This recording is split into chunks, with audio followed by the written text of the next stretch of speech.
Okay, hi. This is my first ever 60-second persuasion hangout. And as you can see, I'm super excited to do this. Those of you who don't know me, my name is Bushra Azhar. I'm the founder of the Persuasion Revolution, where I work with tiny businesses and I help them make more money by using the psychology of persuasion. And this 60-second persuasion hangout is a video where I will share with you one persuasion hack that takes less than a minute to boost your conversions, make you more money, and make people fall in love with you. And the hack that we are tackling today is called how to persuade people to open your email. Now, I know that everyone wants to focus on getting subscribers as the ultimate formula for success. But what's the point of having subscribers if they don't open your emails? And that's really common, by the way. People get on mailing lists and then they absolutely forget who they signed up for. There were people who have oh, I just realized that my video is running somewhere else. I need to close it. I need to close it. I need to close it. Okay, I'm sorry. Okay. So this is what this hangout is all about. Since I'm doing it live in the 60-second persuasion group, you are free to drop your questions in the comment box below. I know it was very short notice, so a lot of people catch this live. The only one who dropped a question was Sarit, and I'm going to answer your question at the end. So my first brain hack on how to get people to open your emails, and before I give you the hack, I have to tell you that I've had miserable open rates and I have fantastic open rates. I've had open rates more than 80%, and I've had open rates which are like 20, 25%. So I know what works and what doesn't. So, number one hack, do not make your subject line like all the other subject lines. Now, what a lot of the internet marketers and a lot of online entrepreneurs are doing is that they are using 6 to 8 words in a subject line because that's what boosts conversions. They would use names in the subject line using a name tag. And I just want you to encourage you to look at this process from the end of the person who's receiving the email. Now, if you want to establish a relationship and if you want them to open your emails, they need to associate your email with good feelings. And when we do get good feelings with emails? If we receive an email from a friend. And no friend writes emails that sound like, so how's your business doing, Bushra?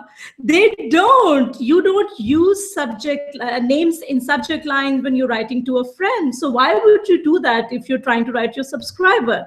So don't do that. Don't use a fixed formula that has to be less than 6 to 8 words because everyone is doing it.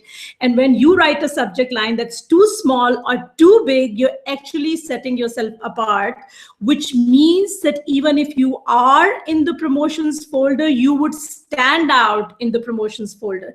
And that's what the idea is. You need to stand out in that cluttered inbox. So don't use all the other formulas all the other people are doing. Obviously, learn from the big ones, from the successful ones, but don't take it all in a stride and try to implement all the rules. Test it out.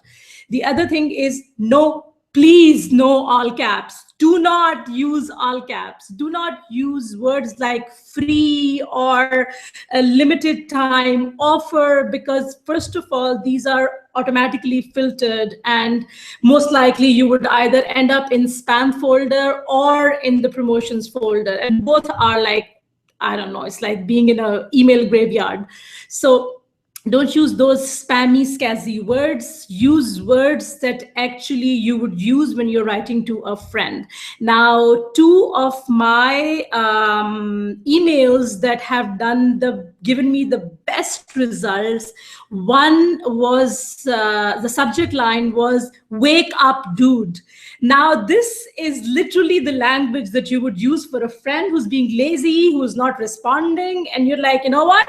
If you want this, you better just wake up and take action. And that's the idea. It got extremely good open results.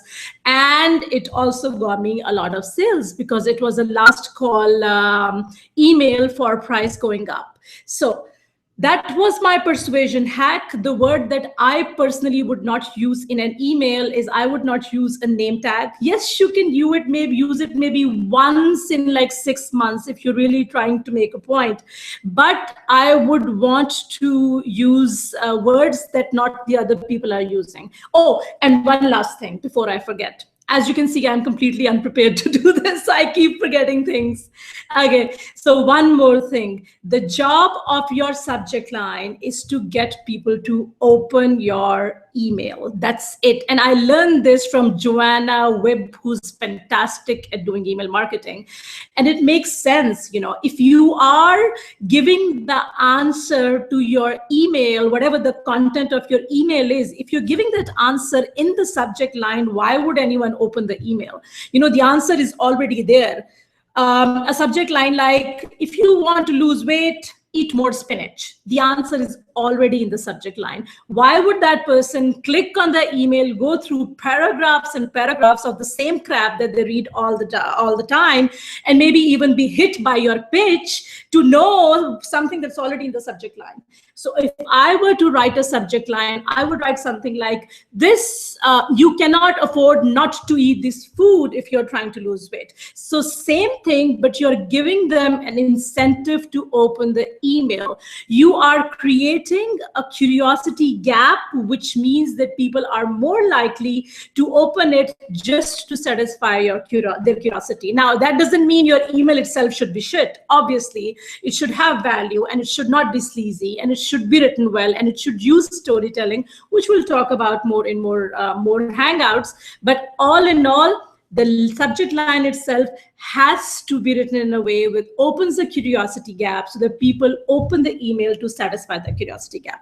I hope you found this helpful. I'm just going to take a look at the questions and see if there are any. No one put any question. It's the first time I'm doing this. I'm hoping that going forward, I will give you enough advance notice, so you're there to ask any questions. Thank you so much for watching. If you enjoyed this, please feel free to share it with other people. Bye-bye.